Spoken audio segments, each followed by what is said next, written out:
A while back, I did a video about an old, sketchy, now demolished Burger King that stood on Burnside Street on the northern edge of downtown Portland. I just love little baby histories like that. Places that, unless you were from the area or knew it well, you'd never know what existed there without being told. Such is what brings me to O'Brien Square, another intriguing oddity located in the downtown Portland area. Like the old Burger King, the architecture of the site is pure 1970s, and, like the Burger King, O'Brien Square also won an award for its architecture, 'cause 70s. But also, sadly, in the vein of the old Burger King on Burnside, O'Brien Square doesn't appear to be long for this world.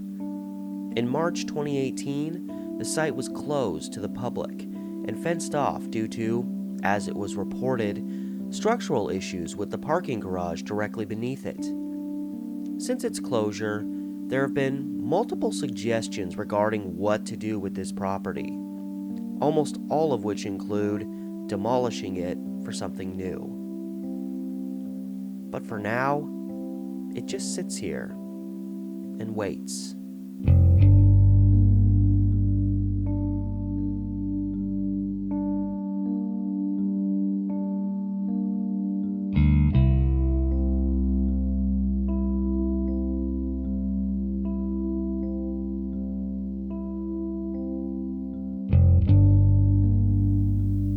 So what's the intrigue of old O'Brien Square?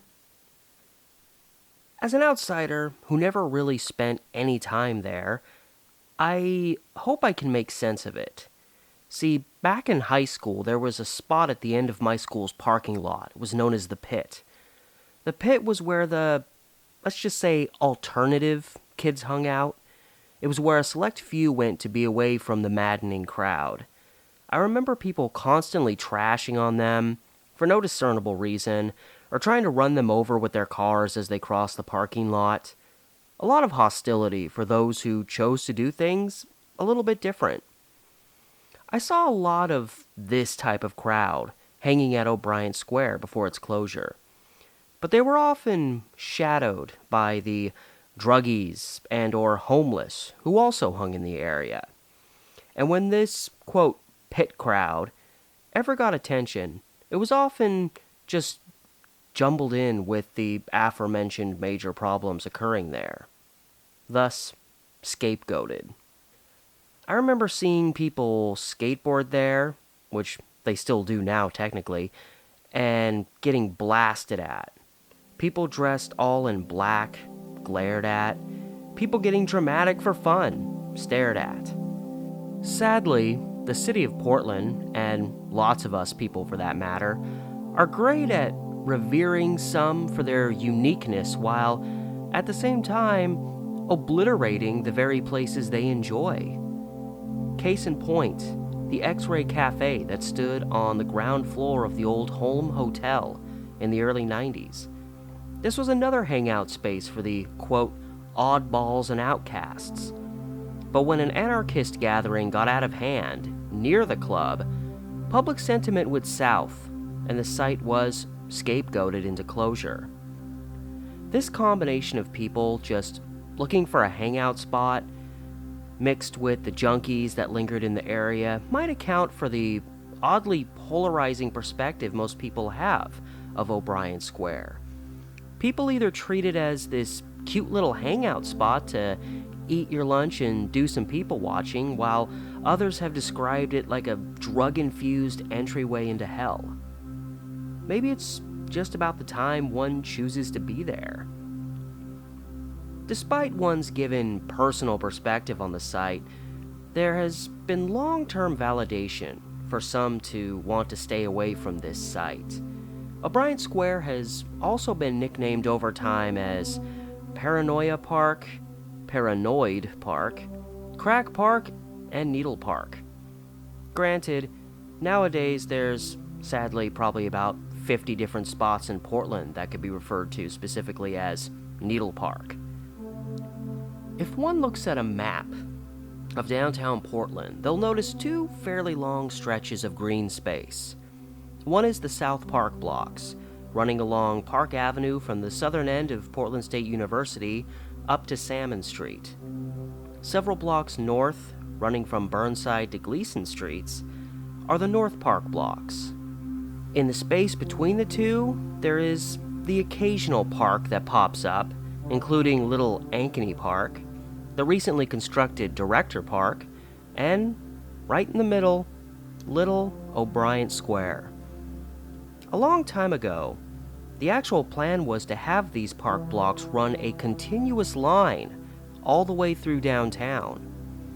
But a combination of financial, legal, and property rights issues kept many of these middle blocks from becoming park space. This didn't mean the hopes for such a park project were completely gone. The acquisition of the block that O'Brien Square was built on likely helped keep that fire burning. This particular block, bordered by 9th Avenue on the west, Park Avenue on the east, Washington Street to the south, and Harvey Milk, formerly Stark Street, to the north, was once primarily covered by the 7-story Columbia building, which, by the start of the 70s, was decrepit and waiting for its end. In 1971, the land was donated to the city by a William Roberts, who owned it with his wife. In 1972, the Columbia building was demolished, and plans moved forward to turn the space into a park.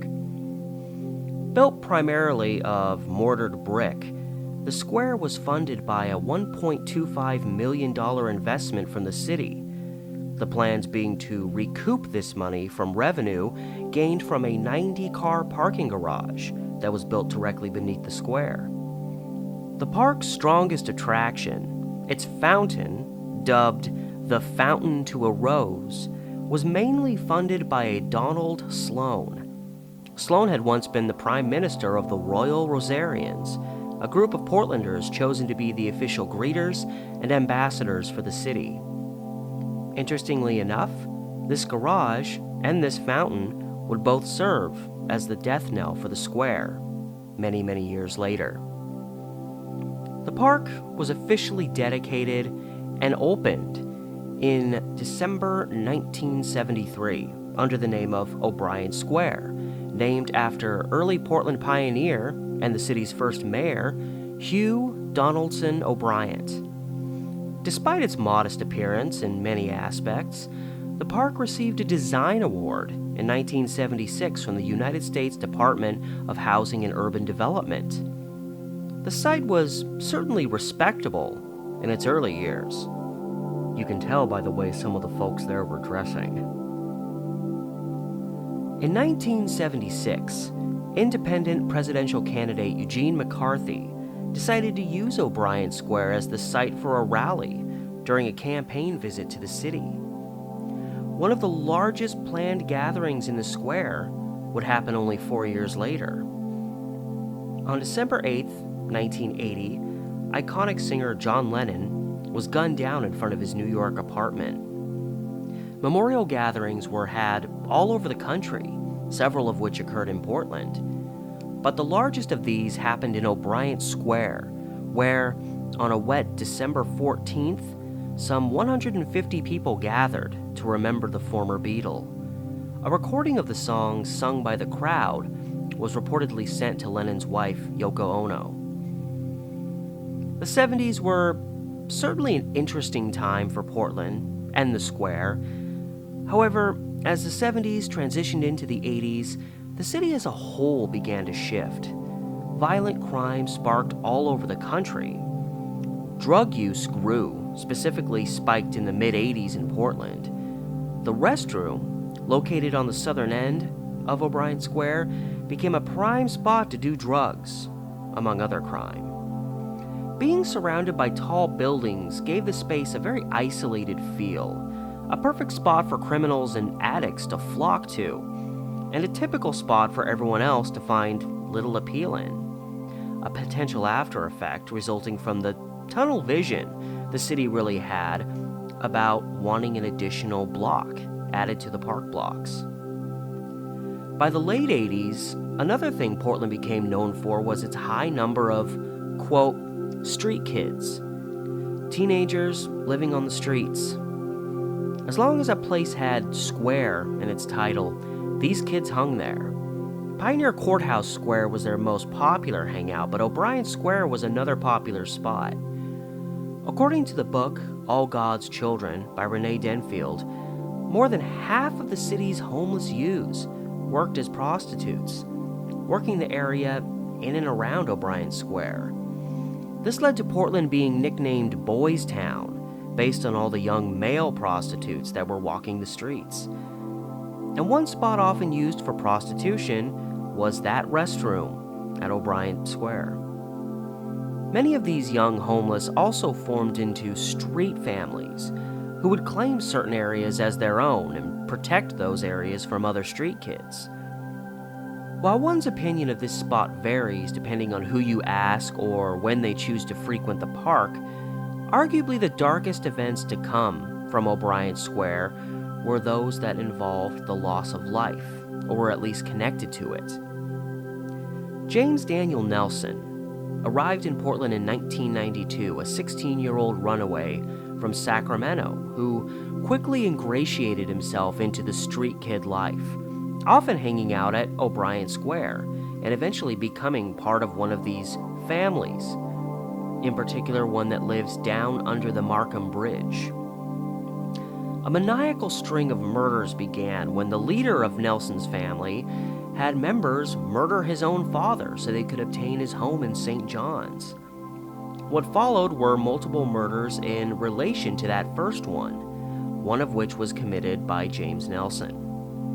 When these crimes came to light, Nelson and others went to prison. And upon his release, Nelson would become the leader of his own street family in the city.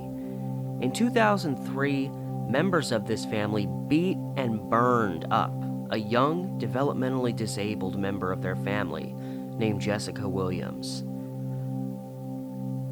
Another prominent case from 1992 was that of Ernest Nolan Lotches, who gunned down a man named William Hall while trying to carjack a woman and her grandson. Hall, a member of the Portland Guides, a group of people hired by the city to monitor disorder in the streets, heroically pulled the grandson to safety and even ushered two homeless men from the scene as he was being shot and fatally wounded.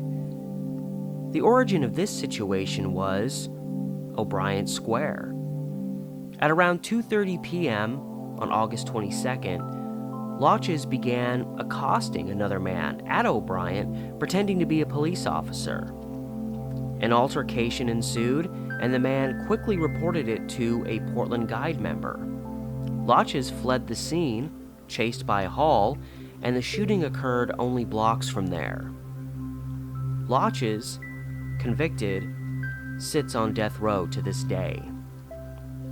Events such as these would hardly be the end of the crime connected to the area around O'Brien Square, but they were some of its worst. But it wasn't all drugs and violent crime during these years. The hard stuff often flourished at night, but during daytime, the kids in the area knew how to have fun at the square. A reoccurring prank included pouring detergent and dyes into the fountain, leading it to spit a massive, colorful cloud of foam. The fountain was also a nice stopping place during the blazing heat of summer. The square also became known for its potluck in the park, a tame tradition that counterbalanced the site's paranoid reputation. Another heartwarming story that made local papers in the early 90s was that of Walter Geiger, a former Portland street kid. In 1987, after an encounter with another street kid, he asked if the kid wanted anything, to which the kid asked for a cup of hot chocolate. After getting this for the kid, Geiger asked if he needed anything else, and in a life-altering statement, the kid said it would be great if he could get a cup of cocoa like this all the time. This sparked an idea, and before long, on Monday nights, Geiger was making hot chocolate for local kids during the wintertime. While this began at Pioneer Courthouse Square, the focal site of Geiger's operation would be at O'Brien Square. His motive for this was, as a former street kid, he wanted these youths to know that there was someone out there who cared about him. But while that little story was entertaining and heartwarming, my favorite O'Brien Square story has to be... So for those who don't know, the abduction of Patricia Hearst, granddaughter of the famous William Randolph Hearst, was one of the most wild stories to come out of the 1970s in America.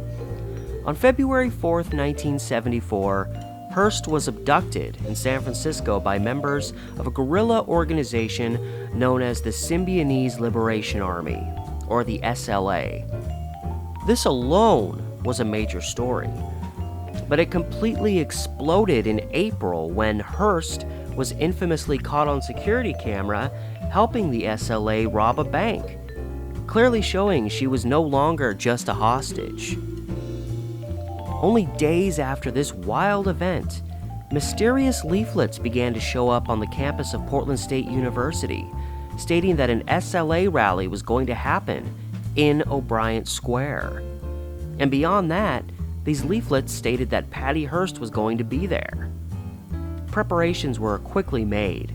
Armed officers surrounded the area, stationed in buildings overlooking the square, which was cleared out of pedestrians. News media from all over surrounded the area as well, only for everyone to see no Patty Hearst. The whole city had been taken. As far as I could find, it remains unknown who was responsible for putting up these misleading leaflets. Hearst would finally be apprehended in September 1975, wherein she claimed she had been brainwashed, but would still end up serving time in prison for her actions. As the years passed, leading into the 2010s, very little had changed. Homelessness remained a problem as it became a greater issue all over the city. O'Brien Square was still aptly named Needle Park, as needles were turning up and needing to be cleaned out frequently there. The square had devolved into a neglected state. Many locals referred to it as an eyesore. And, to add insult to injury, by this time, the square's greatest attraction, its fountain, was no longer working. If one wants to know how concerned the city of Portland was about maintaining this spot, is the simple fact that once the fountain broke down, no effort was made to make it operational again. The place was just there. It had become a gathering spot for street kids of a different type. Lots of skaters and alternative peeps. Those types of kids I used to see hanging at the pit in high school.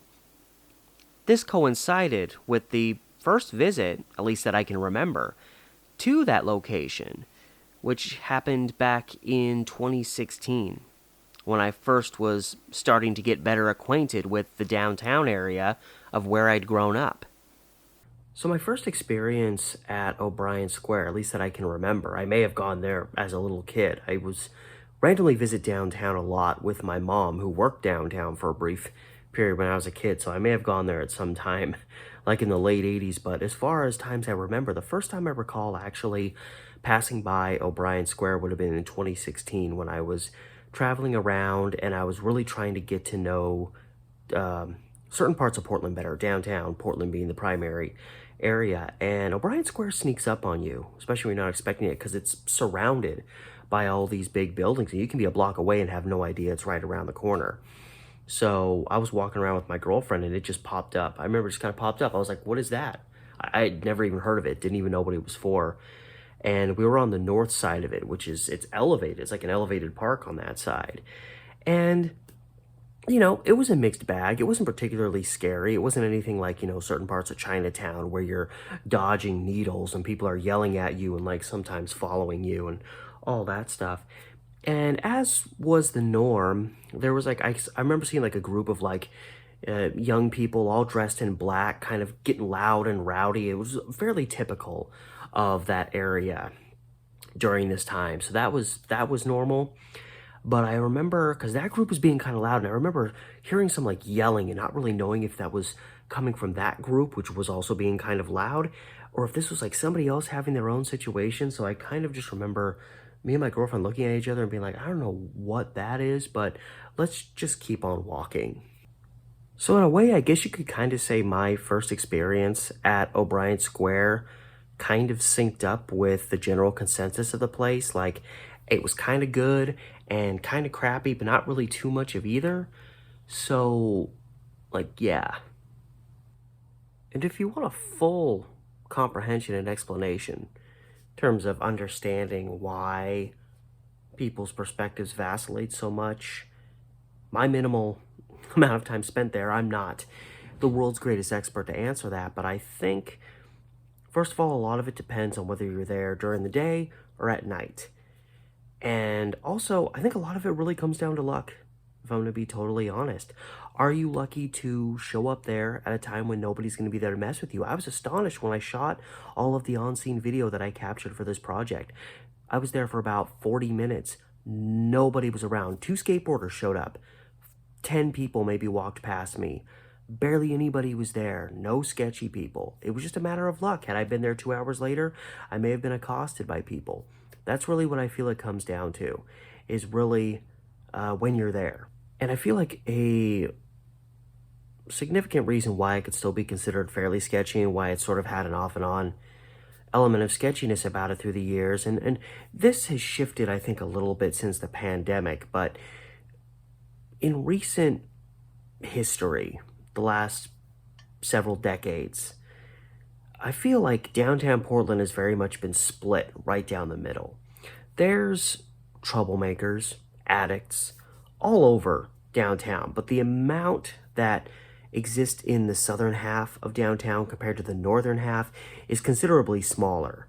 If you're going to encounter people making a lot of trouble, most of it's going to be in the Chinatown area, in various parts of Old Town, and even parts kind of bordering that. But the further south you go, the less you encounter that. I feel like that's still the case today.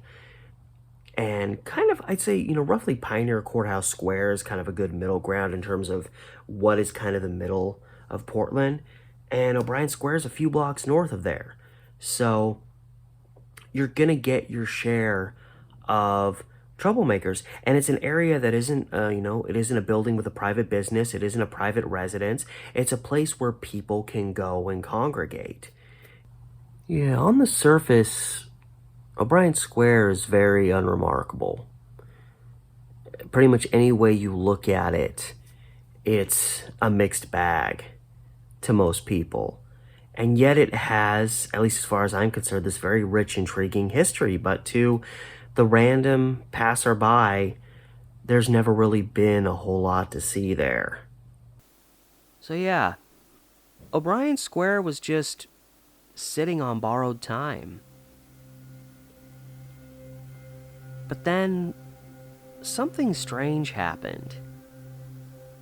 Food carts moved into the block that stood diagonal from the square on its south side. Suddenly, there were numerous food options for people looking for a spot to sit and eat, and there just happened to be a small park right there. The dead, fading square found itself packed during the day, sometimes with more than 100 people at a time. It was still sketchy at night, but this was a revival. O'Brien Square was turning a corner. But then, just as quickly as things were turning around, they reverted back. For all of the recent benefits of the local food carts, and regardless what people felt, crime was still a serious problem in the area. By the 2010s, we saw a major increase in meth and heroin-related arrests in Portland, with the highest volume of arrests happening in downtown precincts, including the one where O'Brien Square is located. The Portland Crime Twitter noted in August 2011 that in terms of the number of crimes reported, O'Brien Square had the most, by a mile. The square also led the city in number of liquor-related violations. Moving a few years down the road, I stumbled onto a mix of crimes, from a fight between two people that was being watched and cheered by a surrounding crowd, to this.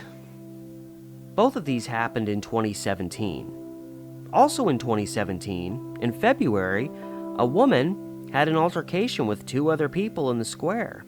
She then chased them down and stabbed them 4 blocks away by the Central Library. Then, in January 2019, police were contacted to talk a guy down in the square who was threatening to choke himself out with string. Unfortunately, a dime a dozen type of event in the downtown area.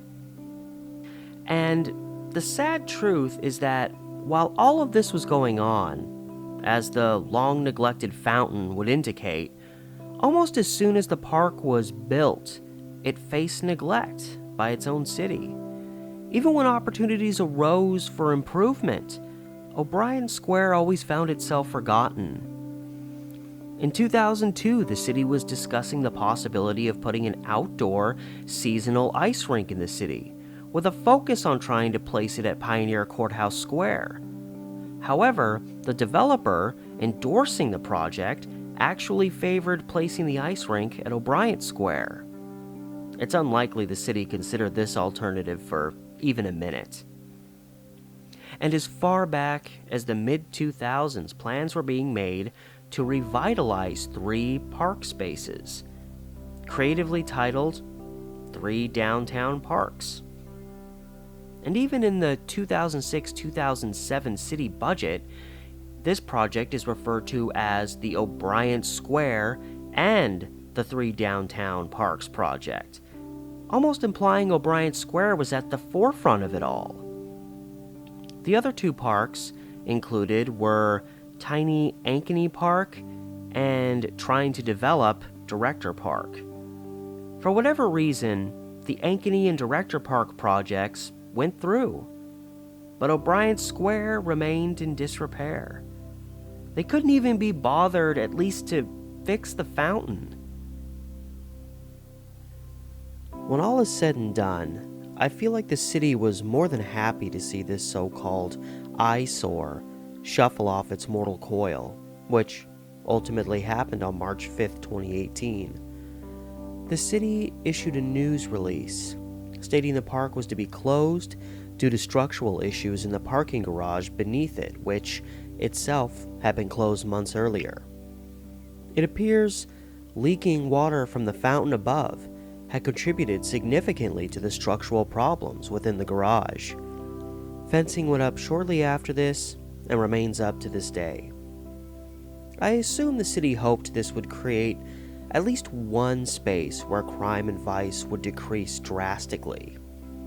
Oddly enough, on the same day the square was officially closed, an online post stated that from March 2017 to March 2018, the police had been called to the square 112 times, amounting to a call almost every 3 days on average. Odds are, had O'Brien Square got half the attention these other parks did, it would likely still be open today. Whether that's a good thing or a bad thing. I mean, in 2019 the food carts had to move to make way for a new hotel, so even that element of the square's revival would have eventually died. What I find even more telling about the city's attitude towards the park is, at the end of the March 5th news release, it states the park would be closed just until the garage was made structurally sound. This implied an obvious plan to get the space up and running again. And yet, here we are, 2022, and still fenced off. I have found no evidence that any effort was really made to fix the garage, so yeah. And even by April 2019, more than a year later, the city did not have a budget or any real design plans yet to revive the space. It does appear one of the strongest obstacles to moving forward on anything has been the ongoing increases in the cost of construction work. And the city projected a cost of at least $10 million for a full reconstruction of the block, and that was in 2019 numbers. The city then ultimately began accepting bids to demolish the park as it stood, to get it down to a flat plot of land wherein a new project could begin. Multiple architectural firms have analyzed the site and made suggestions about how to revive the area, and even if the battered, aged wasteland that it's become, and that I personally love, has to be completely rebuilt to keep it a park-like space, I'll be at least moderately satisfied.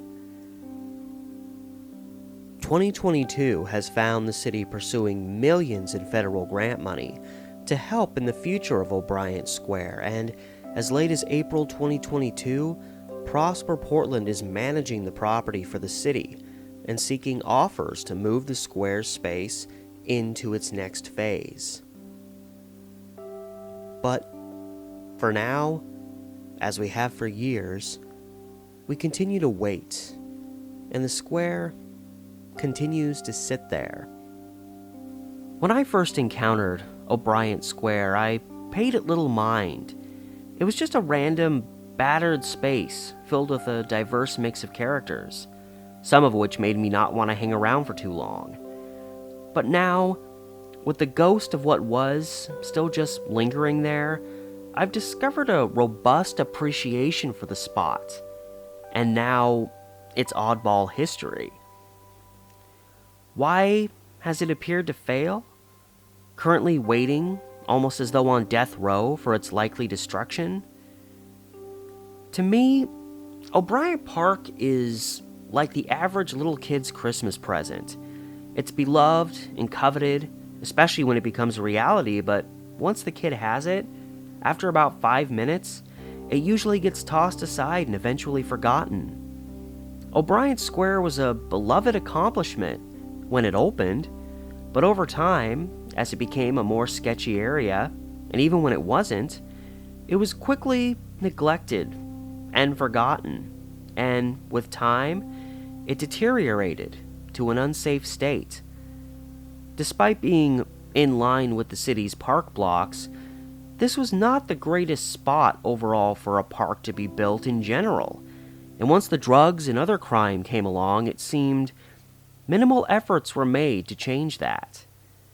Neglect upon neglect. It's no wonder the square eventually became just an eyesore to most people. But regardless what happens in the future, of which I get the feeling it will ultimately become something like a poor man's director park, the park that remains there today will always hold a little place in my heart. How could it not?